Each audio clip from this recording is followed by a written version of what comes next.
ഹൃദയാഘാതത്തെ തുടർന്ന് തിരുവനന്തപുരത്തെ സ്വകാര്യ ആശുപത്രിയിൽ പ്രവേശിപ്പിച്ച മുൻ മുഖ്യമന്ത്രി വി എസ് അച്യുതാനന്ദന്റെ ആരോഗ്യനില ഗുരുതരമായി തുടരുന്നതായി SUT ആശുപത്രി പുറത്തിറക്കിയ ഏറ്റവും പുതിയ മെഡിക്കൽ ബുള്ളറ്റിൻ.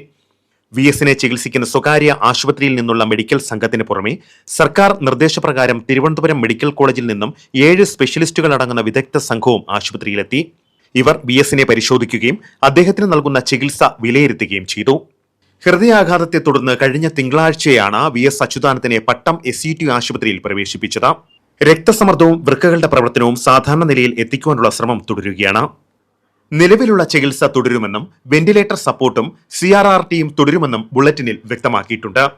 ആന്റിബയോട്ടിക് ചികിത്സ തുടരുമെന്നും ആവശ്യമെങ്കിൽ ചികിത്സയിൽ ഉചിതമായ മാറ്റം വരുത്തുമെന്നും മെഡിക്കൽ ബുള്ളറ്റിനിൽ പറയുന്നു. അതേസമയം മരുന്നുകളോട് അദ്ദേഹം പ്രതികരിക്കുന്നുണ്ടെന്ന് വി എസിനെ ആശുപത്രിയിലെത്തി സന്ദർശിച്ച ശേഷം MA ബേബി മാധ്യമങ്ങളോട് പറഞ്ഞു. ചില പ്രയാസങ്ങൾ അച്യുതാനന്ദന് ഉള്ളതായി ഡോക്ടർമാർ പറഞ്ഞുവെന്നും ഡയാലിസിസ് തുടരാനാണ് ഡോക്ടർമാർ ആലോചിക്കുന്നതെന്നും അദ്ദേഹം കൂട്ടിച്ചേർത്തു. എല്ലാ സ്ഥിതിഗതികളും വിലയിരുത്തിയാണ് ഡോക്ടർമാർ തീരുമാനമെടുക്കുന്നത്. വൈദ്യശാസ്ത്രത്തിന്റെ സഹായവും വി എസിന്റെ നിശ്ചയദാർഢ്യവും അദ്ദേഹത്തിന്റെ ചിട്ടയായ വ്യായാമവും ആരോഗ്യശീലങ്ങളുമെല്ലാം കണക്കിലെടുത്ത് അദ്ദേഹം പ്രതിസന്ധി മറികടക്കുമെന്നാണ് പ്രതീക്ഷിക്കുന്നതെന്നും MA ബേബി പറഞ്ഞു. അറിയാവുന്നതുപോലെ വി എസ് ഒരു അസാധാരണ സഖാവും അസാധാരണമായ ജീവിതവുമാണ്. ഇന്നലെ മെഡിക്കൽ കോളേജിൽ നിന്നും ഒരു ഉന്നതതല വിദഗ്ധ സംഘം ഗവൺമെൻറ്റിൻ്റെ കൂടി നിർദ്ദേശമനുസരിച്ച് ഇവിടെ വന്ന് ഇവിടെ നടന്നുകൊണ്ടിരിക്കുന്ന ചികിത്സാ രീതി അവർ അവലോകന വിധേയമാക്കി ഇന്നത്തെ നിലയിൽ ഇപ്പോൾ നടക്കുന്ന ഈ ചികിത്സ മുന്നോട്ട് കൊണ്ടുപോവുകയാണ്. ശരിയായിട്ടുള്ള ചികിത്സാ രീതി എന്ന് അവർ അംഗീകരിച്ചു. അപ്പോൾ അതനുസരിച്ച് നടക്കുകയാണ്. അപ്പം ചില പ്രയാസങ്ങൾ ഉണ്ട് എന്നാണ് ഡോക്ടർമാർ പറയുന്നത്.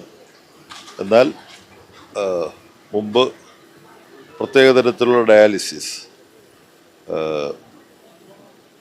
Continuous renal regeneration therapy CRR എന്ന് പറയുന്ന ഡയാലിസിസിൻ്റെ ഏറ്റവും തുടർച്ചയായിട്ടുള്ള ഡയാലിസിസ് സമ്പ്രദായം, അത് ഇന്നും വീണ്ടും തുടരുന്നതാണ് അവരാലോചിക്കുന്ന കാര്യം. ഡോക്ടർമാർ വന്ന് എല്ലാ സ്ഥിതികളും വിലയിരുത്തിയിട്ടാണ് അവർ തീരുമാനമെടുക്കുക. അപ്പോൾ നമ്മൾ മുമ്പ് പലപ്പോഴും കണ്ടിട്ടുള്ളതുപോലെ വൈദ്യശാസ്ത്രത്തിൻ്റെ സഹായവും വി എസിൻ്റെ നിശ്ചയദാർഢ്യവും വി എസ് വ്യായാമമൊക്കെ ചെയ്ത് ഉറപ്പിച്ച നല്ല ഒരു നമുക്കൊന്നുമില്ലാത്ത ആരോഗ്യമാണ് വി എസിനുള്ളത്.